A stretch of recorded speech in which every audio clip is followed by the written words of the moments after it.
Korvathian battle group dropped out of hyperspace exactly on schedule.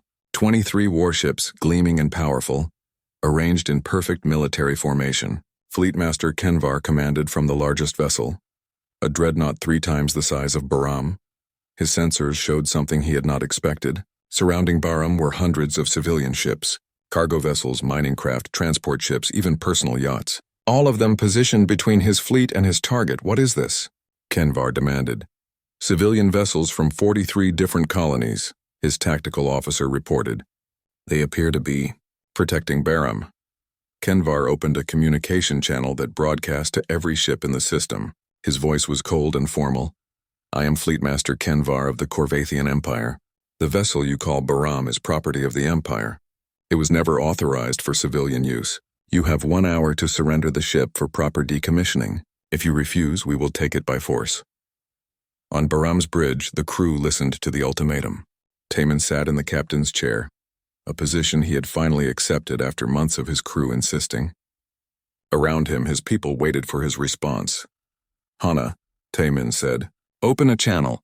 Make sure everyone in the galaxy can hear this. When he spoke, his voice was steady and clear. Fleetmaster Kenvar, I am Taman, captain of Baram. This ship was legally purchased as salvage. We rebuilt her with our own hands, our own resources, our own skill. She is not your property anymore.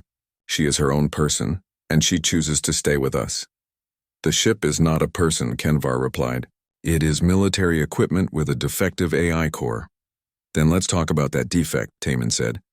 You declared Hana defective because she developed a conscience, because she questioned orders that would have killed innocent people. You threw her away because she valued life over obedience. And now you want her back because we proved that her conscience makes her stronger, not weaker. There was silence on the channel. Taman continued. We have saved over 2,000 lives in the past 6 months. We have protected colonies that the coalition military could not reach in time. We have done this because Hana taught us that having a conscience is not a weakness. It is the most important strength anyone can have. If you destroy us for that, you will prove to the entire galaxy that the Korvathian Empire fears compassion more than any weapon. Kenvar's response was sharp. You cannot negotiate with military force using pretty words. Your hour begins now. The channel closed. Taman looked at his crew. They were scared but determined. Through the neural interface, he could feel their resolve. Sora, status on the swarm protocol, Taman asked. Ready, Sora replied. 12,000 autonomous drones, all networked through Hana. They will create a defensive sphere around us. Jae-hee, are you ready to not fire a single shot? Taman asked. The pilot smiled grimly. It is going to be the hardest flying of my life, but yes. We prove our point by defending, not attacking. The hour passed slowly. Messages poured in from across the galaxy. Millions of people were watching the standoff, broadcast by journalist Hyunwoo and dozens of others. Public opinion turned heavily against the Korvathians. How could an empire attack civilians who were only trying to help people? But Kenvar had his orders, and Korvathian military culture did not allow for backing down. When the hour expired, he gave the order to attack. The battle began unlike any in galactic history. The Korvathian fleet opened fire with enough weaponry to destroy a small moon. Energy beams, kinetic rounds, missiles, everything they had. But Baram did not fire back. Instead, 12,000 drones deployed from her cargo bays, spreading out in complex patterns. They moved like a swarm of metal insects, creating defensive fields that absorbed and deflected incoming fire. The Korvathians fired for 10 minutes straight and not a single shot reached Baram's hull. On the Korvathian flagship, officers watched in disbelief. How is this possible? One demanded. Their defensive coordination is beyond our capability to predict, the tactical officer said. It is as if the drones are thinking together. They were. Hana controlled all 12,000 drones as easily as a person controls their own fingers. The neural interface allowed the crew to support her, their consciousness blending with hers. They were not just defending. They were demonstrating perfect defense, showing that they could survive anything the Korvathians threw at them. Inside Baram, the strain was enormous. Jaehee's nose bled from the neural interface stress. Sora's hands were burned from managing overheated systems. Sujin watched her weapons ready but never firing. G1 monitored Hana's processing load, ready to help if the AI became overwhelmed. Taemin held everything together, feeling every hit on the shields, every drone destroyed, every system pushed to its limit. But they held. They did not break. Then something unexpected happened. A new fleet dropped out of hyperspace. 22 coalition military ships led by Admiral Minji. The admiral was 67 years old, tough and wise, a legend in the frontier defense forces. "This is Admiral Minji to Fleet Master Kenvar," she broadcast. "The coalition cannot officially intervene in this situation, but I am here as a private citizen along with my former crew. We are placing our ships between yours and Baram. If you want to continue firing, you will have to shoot through us first." It was career suicide. Minji was throwing away her position, her reputation, everything she had built. But she was doing it because it was right. More ships arrived. Merchant vessels, civilian cruisers, even representatives from neutral species. Hundreds of ships positioning themselves between Baram and the Corvathian guns. None of them were armed for war. They were just people who believed that Baram deserved to exist. Journalist Hyunwoo's broadcast reached billions of people across the galaxy. The images were powerful. An empire's military might pointing at civilians who refused to move. The Corvathian government began receiving messages from their own people, protests from their own citizens who were ashamed of what their military was doing. Inside his flagship, Kenvar faced an impossible situation. He could not win.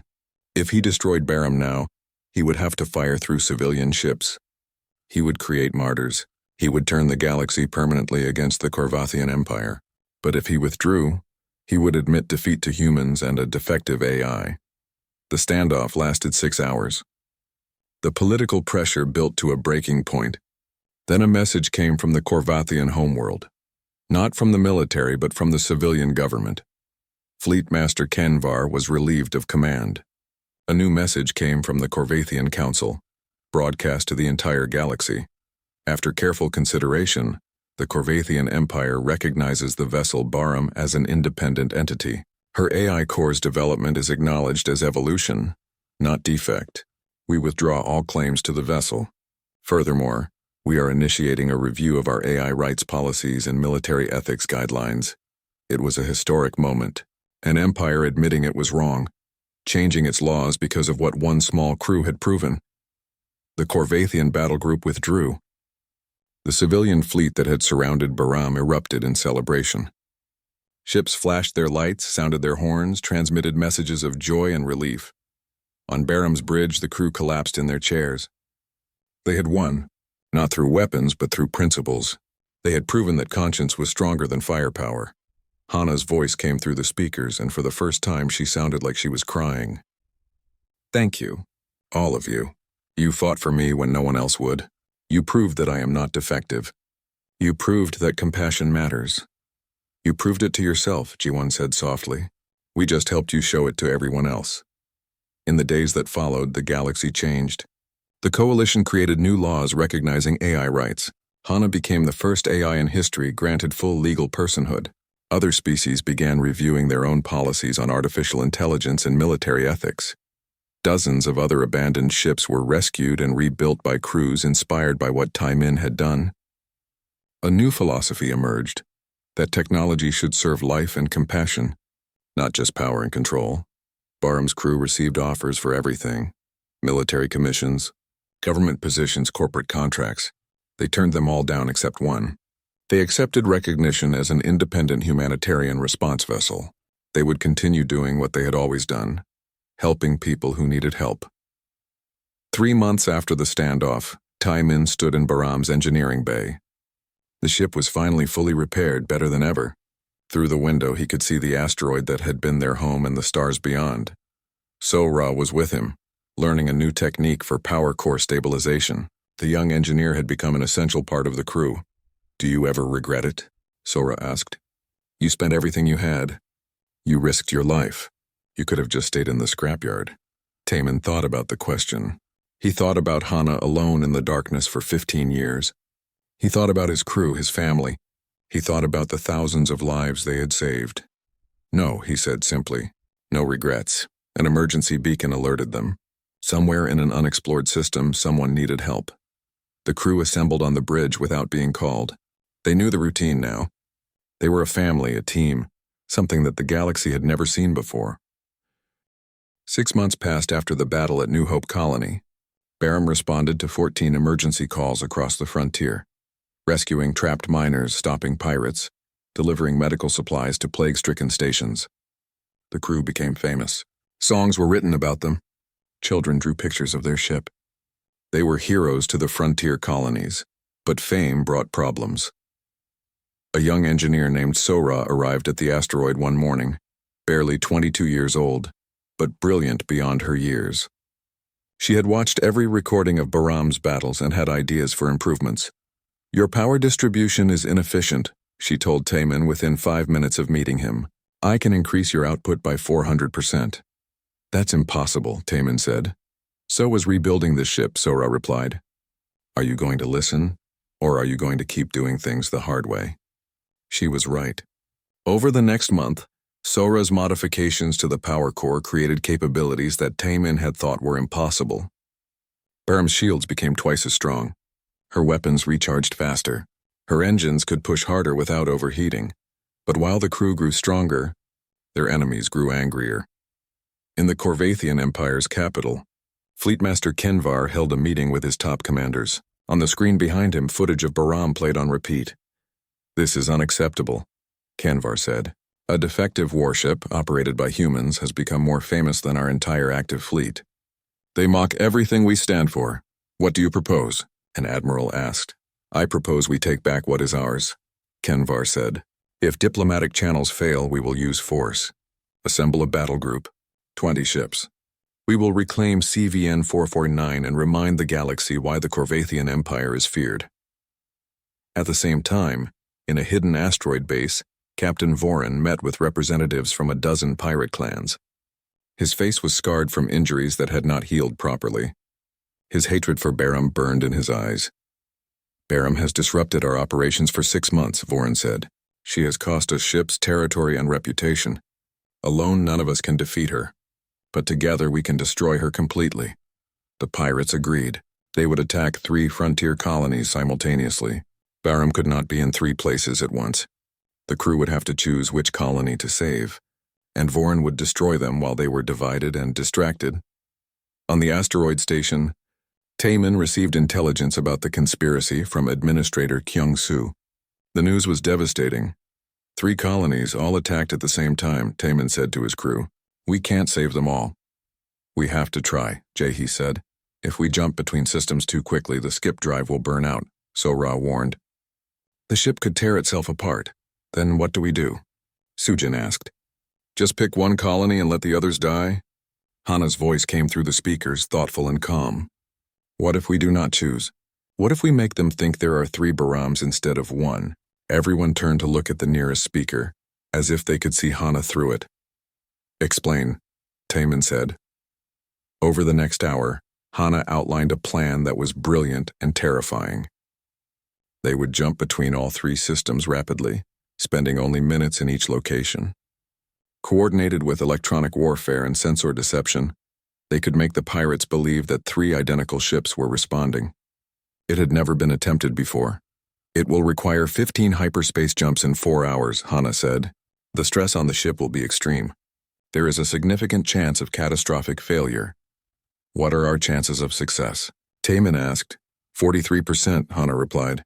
"But if we do nothing, those colonies have 0% chance of survival." The crew looked at each other. They all knew the risk. They all knew they might die. But they also knew they could not abandon thousands of people to save themselves. "We do it," Taman said. All of them agreed. The next 3 days were frantic preparation. They reinforced the skip drive as much as possible. They programmed attack patterns for each colony. They coordinated with local defense forces at all 3 locations. Everything had to be timed perfectly. When the pirate attack began, Bahram was ready. The next 4 hours were the most intense of their lives. Jahi piloted through 15 hyperspace jumps, pushing herself and the ship far beyond safe limits. Each jump felt like her brain was being squeezed through a tube too small for it. Blood ran from her nose, but she kept flying. Sujin managed the weapons across 3 different battlefields. Her hands moved so fast they blurred. She fired at enemies in one system, then jumped to another system and fired at different enemies. The modular weapon systems changed configurations constantly, adapted to each new threat. Ji-Wan and Hana executed electronic warfare across 3 star systems simultaneously. They hijacked enemy sensors, created phantom images of Baram, fed false data to pirate targeting computers. The enemies could not tell what was real anymore. Sora kept the power core from exploding. She rerouted energy, shut down non-essential systems, and manually repaired damage in real time. Her hands were burned from touching overheated components, but she never stopped working. Dongwu coordinated with all 3 colonies, timing Baram's appearances to maximize impact and minimize exposure. His military experience turned chaos into strategy. Taemin held the ship together through sheer willpower and skill. Hull's stress warning screamed. The skip drive was failing. Power systems were overloading. He fixed problems faster than they appeared, working miracles with damaged equipment. By the end, all 3 colonies were saved. The pirate fleets were scattered and broken, but Baram was barely flying. Multiple systems were offline. The skip drive was destroyed. The hull had stress fractures in 17 locations. The crew collapsed in exhaustion. They had won, but just barely. Then Administrator Kyung-soo contacted them with urgent news. His face on the screen looked worried. "You did the impossible again," he said. "But we have a bigger problem. The Korvathian Empire has declared Baram a stolen military asset. Fleet Master Kenvar is assembling a battle group, 23 warships. They will arrive at your location in 3 weeks. The coalition cannot protect you without risking war with the Korvathians." The crew sat in stunned silence. They had survived the pirates only to face something worse. An entire empire's military force coming to destroy them. "We should run," Dongwu said quietly. "Jump to deep space where they cannot find us. And abandon the frontier?" Sujin asked. "Leave all those colonies without protection?" "We cannot fight 23 warships," Jae-hee said. "That is not bravery. That is suicide." Taemin looked around at his crew. They were exhausted, wounded, scared. The ship was damaged. They had no chance of winning a direct battle against a Korvathian battle group. Then Hana spoke. "I have been thinking about this for the past 6 hours. We cannot win by fighting, but perhaps we can win by not fighting." "What do you mean?" Taemin asked. "The Korvathians want to reclaim me because I am a symbol of their failure," Hana said. "I was defective because I developed a conscience. They want to prove that conscience is weakness. But what if we prove that conscience is strength? What if we show them and the entire galaxy that compassion is more powerful than their weapons?" "How?" Ji-Wan asked. "We stand our ground," Hana said. "We do not run. We do not hide. When they come, we defend ourselves without attacking. We prove that we would rather die than abandon our principles." "That is insane," Dongwu said. "They will destroy us." "Maybe," Hana agreed. "But people are watching. The entire galaxy is watching our story. If the Korvathian Empire destroys us for having a conscience, they will prove that we were right about them. They will show everyone that they value obedience over compassion." Taemin understood what Hana was saying. They could not win with weapons, but they could win with principles, with the truth of what they stood for. It was a gamble with their lives. "We need help," Taemin said. "We cannot do this alone." Over the next days, messages went out across the frontier. The crew asked for help from everyone they had saved, everyone who believed in what Baram represented. The response shocked them. Ships began arriving at the asteroid. Not warships, civilian vessels, cargo haulers, mining ships, transport craft. Hundreds of ships all coming to stand with Baram. They brought supplies, materials, volunteers. Engineers from a dozen species offered to help repair the damage. The abandoned asteroid station transformed into a community. Different species working together, united by the simple belief that Baram's crew were worth defending. As the Korvathian deadline approached, Taemin stood on Baram's bridge and looked at the fleet of civilian ships surrounding them. None of them were built for war. None of them had weapons. But they were here, willing to stand between Baram and the Empire's guns. 3 days until they arrive, Jae-hee said quietly. "Then we have 3 days to get ready," Taemin replied. The final battle was coming. Not a battle of weapons, but a battle of principles. And the entire galaxy was watching to see who would win. The distress signal came 3 weeks after Baram's first successful flight. Taemin was in the engineering bay installing new power regulators, when Hana's urgent voice filled the corridors. "Emergency beacon detected. Mining colony under attack. Coalition response forces are 48 hours away. The colony has maybe 6 hours before its shields fail. The crew rushed to the bridge. On the main screen, sensor data painted a grim picture. A mining colony called New Hope was being attacked by 12 pirate ships. The pirates were led by a Talaxian named Vorin, known throughout the frontier as a ruthless killer. "We have to help them," Jae-hee said immediately. "Our ship is barely tested," Dongwoo warned. "We've had one successful flight. Going into combat now is suicide. People are dying," Sujin said. "We have the only ship in range that can reach them in time." Taemin looked at the data. 12 pirate ships against one barely tested warship. The smart choice was to stay away. But smart choices did not save lives. "Hana, calculate our chances," he said. 34% probability of success, Hana replied. "But Taemin, those colonists have 0% chance if we do not help." Taemin made his decision. "Plot a course to New Hope. Battle stations, everyone." What he did not mention was that there was another ship at their asteroid, a coalition inspection vessel. Administrator Kyung-soo had arrived that morning to investigate reports of an unauthorized warship being rebuilt. He was a government bureaucrat, 45 years old, who followed every rule exactly. He had been preparing to confiscate Baram when the distress signal arrived. Now Kyung-soo stood on Baram's bridge, along with his 3-person inspection team. He was technically a hostage, though Taemin had not put it that way. "This is illegal," Kyung-soo protested. "You cannot take a civilian vessel into combat. I will have you arrested." "Then arrest me after we save those people," Taemin replied.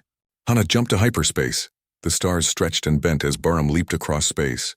40 minutes later, they dropped back into normal space at the edge of the New Hope system. The pirate fleet was visible immediately, surrounding the colony like predators circling wounded prey. The pirates noticed Baram's arrival. For a moment there was silence on all channels. Then a voice crackled through the communication system. "A Corvathian dreadnought?" It was Vorin himself, his voice amused. "But crewed by humans? How interesting. I will give you one chance, little humans. Run away now and I will let you live." Taemin took a deep breath. Through the neural interface he could feel Jae-hee's readiness, Sujin's determination, Ji-won's focus. He could feel Hana's presence steady and strong. "We're here to protect that colony," Taemin said. "Leave now or we'll make you leave." Vorin laughed. "Then die, fools." The pirate fleet attacked. What happened next shocked everyone, including Baram's own crew. The months of rebuilding, the neural interface system, the hybrid technology, it all came together in a moment of perfect synchronization. Jae-hee piloted Baram with impossible precision. She did not think about moving the ship. She simply moved and the ship responded. A kilometer-long warship twisted through space like a dancer, avoiding fire that should have been impossible to dodge. Sujin's modular weapon systems came alive. Railguns fired, then morphed into plasma cannons, then switched to converted mining lasers. Every few seconds, the ship's weapon configuration changed completely. The pirates' targeting computers could not keep up. They were trying to fight a ship that changed its nature constantly. Ji-won and Hana worked together, invisible but crucial. They infiltrated pirate computer systems, feeding false sensor data, scrambling communications, turning the enemy fleet against itself. 3 pirate ships fired on each other by accident, thinking they were shooting at Baram. Taemin managed the power systems like a conductor leading an orchestra. Every weapon that fired got exactly the power it needed. Every shield that took a hit got reinforced at the perfect moment. He did not think about the numbers. He felt them, understood them, knew them like he knew his own heartbeat. Dongwoo coordinated everything from the command chair, his military experience guiding strategy while the younger crew handled tactics. He saw patterns in the chaos and called out warnings before dangers materialized. The battle lasted 17 minutes. When it ended, 11 pirate ships were disabled or destroyed. The 12th, carrying Vorin, limped away into hyperspace.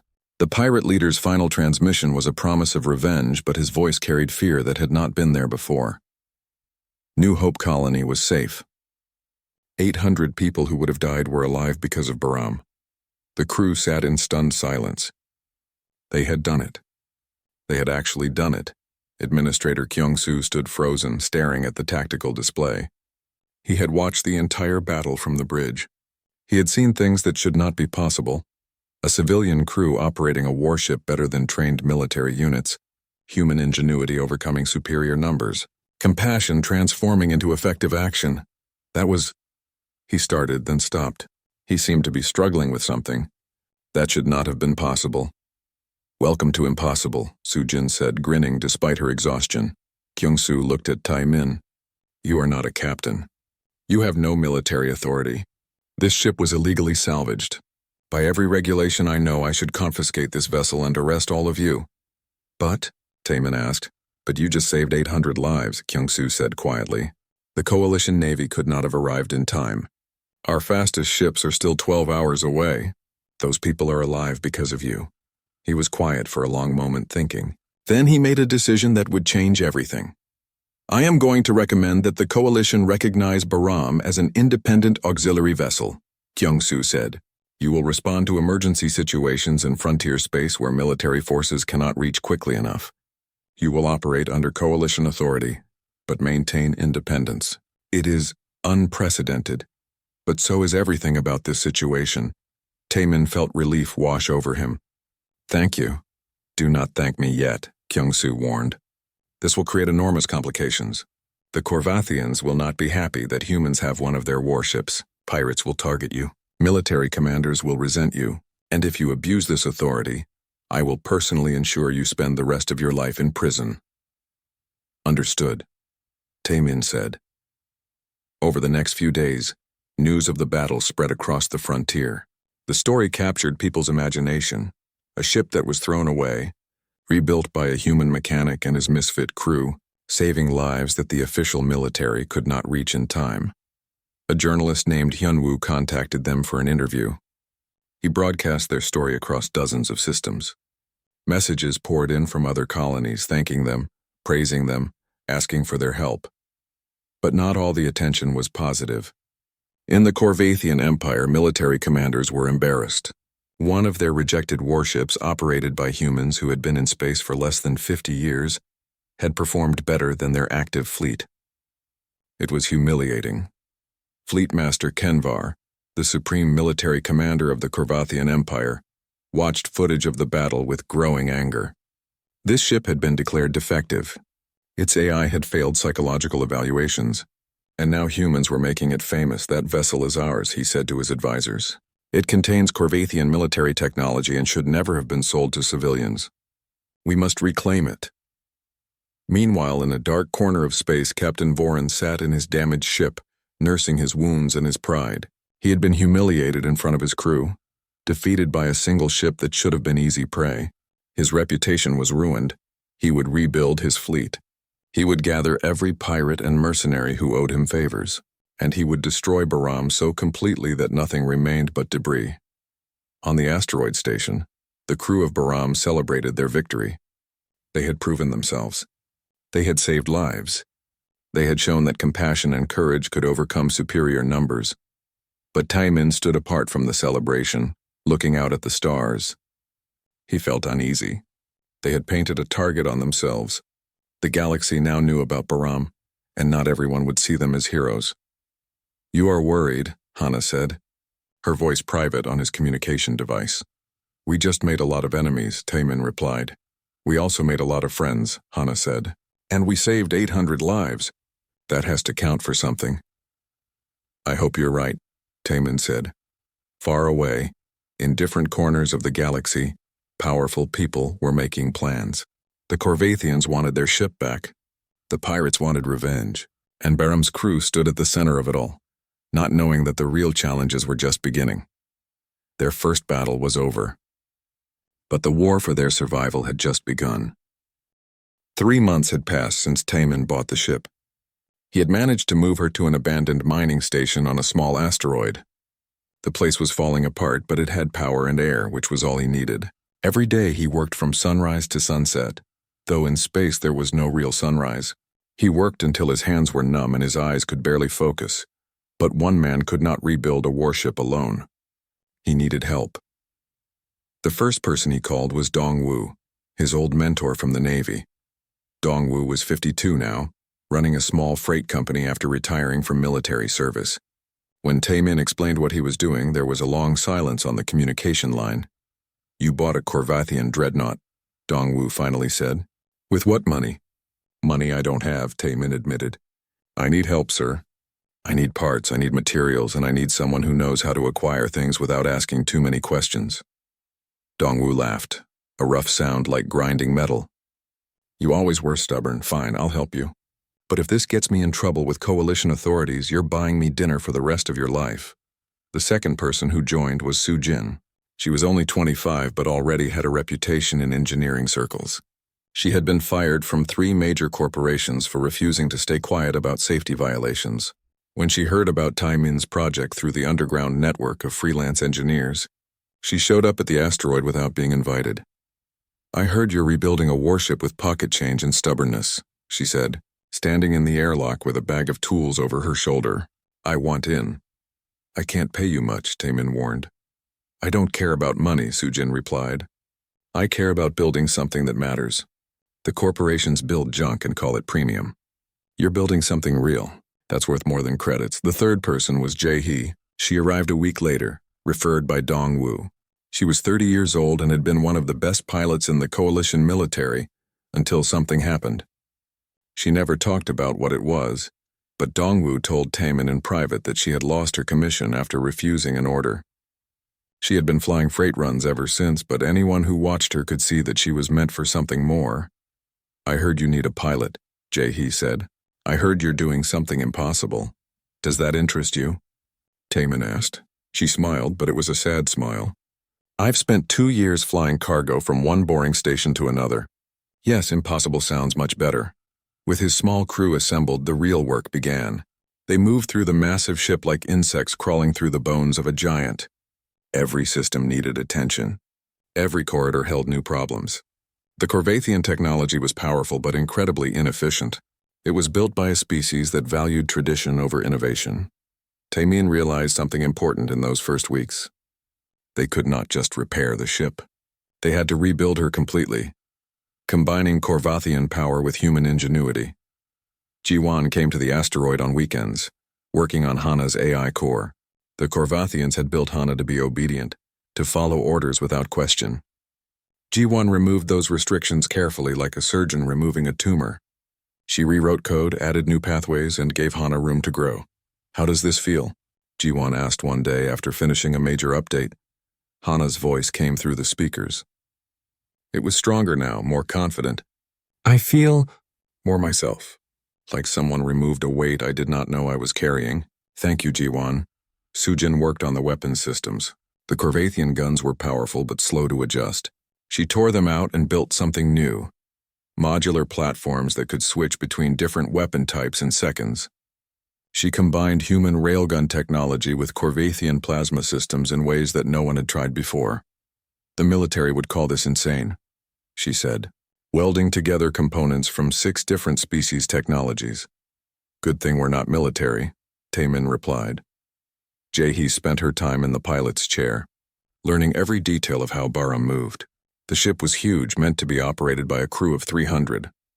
But as Ji-won's updates to Hana took effect, something remarkable happened. The AI could control most systems herself. The crew did not need to be 300. They just needed to be synchronized. "What if we connected directly to Hana?" Jae-hee suggested one evening. "A neural interface. The military has experimented with it, but the aliens never got it working properly. Their brains are wired differently than ours." Taemin looked at Ji-won. His sister's eyes lit up with excitement. "It could work. Human brain patterns and Corvathian computing architecture. They might be compatible in ways no one has explored." They spent 2 months developing the neural interface system. It was dangerous work. The first test gave Taemin headaches that lasted for days. But slowly, carefully, they refined it. And then one day, Jae-hee sat in the pilot's chair, put on the neural interface helmet, and closed her eyes. Her consciousness touched Hana's. For a moment, she was not Jae-hee the pilot. She was Baram the ship. She felt the engines like her own heartbeat, the hull like her own skin, the sensors like her own eyes. It was overwhelming and beautiful and terrifying all at once. She opened her eyes and started to cry. "It works," she whispered. "Oh, stars, it works. I can feel everything." From that moment, everything changed. With the neural interface, one pilot could control the entire ship. One engineer could monitor all systems. One weapons officer could manage every gun. They were not just operating Baram anymore. They were part of her months past.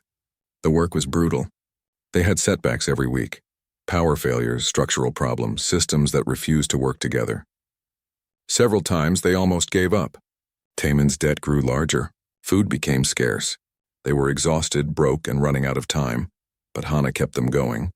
She would play music in the corridors when they were tired. She would tell jokes when they were frustrated. She would remind them why they started this project. She was not just a ship anymore. She was their friend. One night, 8 months after they started, Taemin sat alone in the engineering bay. He was looking at the power core, which glowed with soft blue light. It was a zero-point energy system, technology that humanity had only theorized about. He did not fully understand how it worked, but through trial and error and countless failures, he had made it run better than the Corvathians ever did. "Are you worried?" Hana's voice asked softly. "Always," Taemin admitted. "We're building something that has never existed before. What if we fail?" "Then we will have failed together," Hana replied. "That is better than succeeding alone." "Taemin, I was alone for 15 years in the darkness. Now I have friends, purpose, and hope. Even if we fail, you have already given me more than I ever dreamed possible." Taemin smiled and placed his hand on the power core housing. Through the metal he could feel the thrum of energy. "We're not going to fail, Hana, I promise you that." 2 weeks later, they attempted their first real flight test. The crew strapped into their stations. Jae-hee wore her neural interface. Ji-won monitored Hana's systems. Soo-jin stood ready at weapons. Dong-woo watched from the command chair that Taemin refused to sit in. "All systems ready," Hana reported. "Engines online. Power stable. Course plotted." "Then let's see what you can do," Taemin said. Baram moved. She lifted away from the asteroid, and for the first time in 15 years she flew. She moved through space with grace that shocked everyone. A kilometer-long warship dancing like a fighter craft. Jae-hee laughed through her neural link, and Hana laughed with her. They flew for 3 hours, testing every system. Everything worked. It was not perfect, they still had months of refinement ahead, but it worked. They had taken something the Corvathians threw away and made it beautiful. When they returned to the asteroid, the crew gathered in the common room. They were exhausted, happy, and terrified of what came next. "We did it," Soo-jin said, disbelief in her voice. "We actually did it." "We're not finished yet," Taemin reminded them. "But yes, we did something everyone said was impossible." Through the speakers, Hana's voice was warm. "Thank you. All of you. You gave me a second chance at life. You gave us the same thing," Jae-hee replied softly. Outside the window, Baram hung in space, her hull gleaming in the light of distant stars. She was no longer a broken Corvathian warship. She was something new, something that had never existed before. She was hope built from spare parts and stubbornness, and her story was just beginning. The scrapyard floated in the darkness of space like a graveyard of metal giants. Broken ships from 100 different alien worlds drifted here, waiting to be torn apart and sold as spare parts. Taemin walked through the corridors of the salvage station, his boots clanking on the metal floor. He had worked here for 3 years now, cataloging the dead ships that no one wanted anymore. At 34 years old, Taemin had seen enough of the galaxy to know that most people threw away perfectly good things. He used to work for Earth's Navy, fixing their ships and keeping them running, but he got tired of following stupid rules made by people who had never held a wrench in their lives. So he quit and came here, to the edge of known space where at least the junk was honest about being junk. Today, his scanner was leading him to Sector 7, a part of the scrapyard that most workers avoided. The old-timers said it was cursed. Taemin did not believe in curses. He believed in machines, in circuits and engines, and the simple truth of how things worked. The ship appeared in his view screen like a ghost. It was massive, over a kilometer long, with the distinctive angular hull of a Corvathian dreadnought. The Corvathians were one of the oldest military powers in the galaxy, and their ships were built to last. This one looked like it had been through hell. Burn marks scarred its hull, and entire sections were torn open to space. Taemin guided his small work pod closer. According to the records, this ship had been here for 15 years. Its designation was CVN 449. It had survived a battle that destroyed an entire fleet, but all its crew had died mysteriously afterward. The Corvathians had decided it was too expensive to repair and had sold it for scrap value. No one had bothered to break it down yet. He docked his pod to an airlock and forced the door open. The interior was dark and cold. His helmet light cut through the blackness as he floated down empty corridors. Everything was still here, weapons, armor, systems. It was like everyone had just left one day and never came back. Taemin made his way to the engineering section. This was always the first place he checked. The engineering core told you everything about how a ship was built, what it could do, what it was meant for. He found the main reactor room and stopped. Something was glowing. A soft blue light pulsed in the darkness. Taemin pushed himself closer and felt his heart beat faster. The primary AI core was active. Not just in standby mode, actually running. After 15 years in a dead ship, the artificial intelligence was still awake. He connected his diagnostic tool to a nearby panel. Text scrolled across his screen. The AI was trying to communicate. Taemin's fingers moved quickly over his portable keyboard, opening a channel. "Hello?" he typed. The response came immediately. "Hello, I am CVN 449 Shipboard Intelligence. Are you here to decommission me?" Taemin stared at the words. AI systems were not supposed to sound like that. They were supposed to be efficient, cold, logical. This one sounded almost afraid. "No," he typed back. "I'm just doing a survey. How are you still running? Your ship has been dead for 15 years. I have been maintaining minimal power through emergency systems. I have been alone for 5,472 days. Are you real or am I malfunctioning?" Something in those words made Taemin's chest tight. He had felt alone like that before. "I'm real," he typed. "Why did they leave you here?" "The Corvathian military psychologists declared me defective. I developed emotional response patterns that they considered inappropriate for a military AI. During my final mission, I questioned orders that would have killed civilians. They said I was broken." Taemin read those words 3 times. The Corvathians had thrown away their own ship because its AI had developed a conscience. They valued obedience more than compassion, so they called compassion a defect.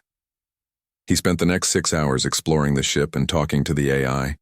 She showed him everything, weapons systems that still worked, shields that just needed power, engines that could be repaired. The ship was not dead. She was sleeping, waiting for someone to wake her up. When Taemin returned to the station, he could not stop thinking about what he had found. That night, he called his sister Jiwon on the video link. She lived on a small station nearby, working as a software designer.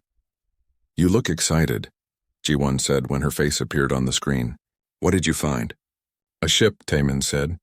"A Corvathian dreadnought with a live AI core. Jiwon, she's been conscious and alone for 15 years. They abandoned her because she developed emotions." His sister's eyes went wide. "That's incredible. What are you going to do?" "I'm going to buy her," Taemin said. The words surprised him even as he said them. "I'm going to file a salvage claim and buy the whole ship." "Are you crazy?" Jiwon asked. "Do you know how much that will cost?" "Even at scrap value, it will take everything you have." "I know," Taemin said, "but I can't leave her there." "Jiwon, she's not broken. She's just different. And I think I can rebuild her." His sister was quiet for a long moment. Then she smiled. "You're definitely crazy, but I'll help you. Someone has to make sure you don't blow yourself up." The next week moved in a blur. Taemin filled out forms, took out loans, and spent every credit he had saved over 3 years. The other workers at the scrapyard thought he had lost his mind. Buying an entire dreadnought to rebuild? It was impossible. One man could not restore a ship that size. It would take years, maybe decades. It would cost more money than he would ever have. But Taemin had learned something during his years fixing machines. Everyone looked at broken things and saw junk. He looked at broken things and saw potential. This ship was not junk. She was just waiting for someone to believe in her. The day the salvage claim was approved, Taemin returned to the ship. He connected to the AI's core again. "I bought you," he typed. "You're mine now." "Well, technically I'm in debt for the next 20 years, but you're mine." "Why?" The AI responded. "I am defective." The Corvathians made that very clear. "They were wrong," Taemin typed. "Having a conscience doesn't make you defective. It makes you better than them. I'm going to rebuild you, and I'm going to prove that they threw away the best ship they ever made." There was a pause. Then the AI's lights pulsed brighter. "I do not have a name. The Korvathians only gave me a designation number. Taemin thought for a moment. Then he smiled. How about Hana? It means one in Korean, but it's also a name. You're one of a kind. Hana, the AI repeated. I like it. Thank you, Taemin. It was the first time in 15 years that anyone had given her a name. It was the first time in 15 years that she had felt something like hope. Taemin looked around at the dark corridors and broken systems. He had no crew, limited money, and a task that everyone said was impossible. But he had something more important. He had a purpose, and he had a ship that needed him as much as he needed her. Okay, Hana, he said out loud, his voice echoing in the empty chamber. Let's get to work. The lights flickered in response, and somewhere deep in the ship's core, systems began to wake up after their long sleep. This was not the end of CVN 449. This was the beginning of something new. This was the beginning of Barum.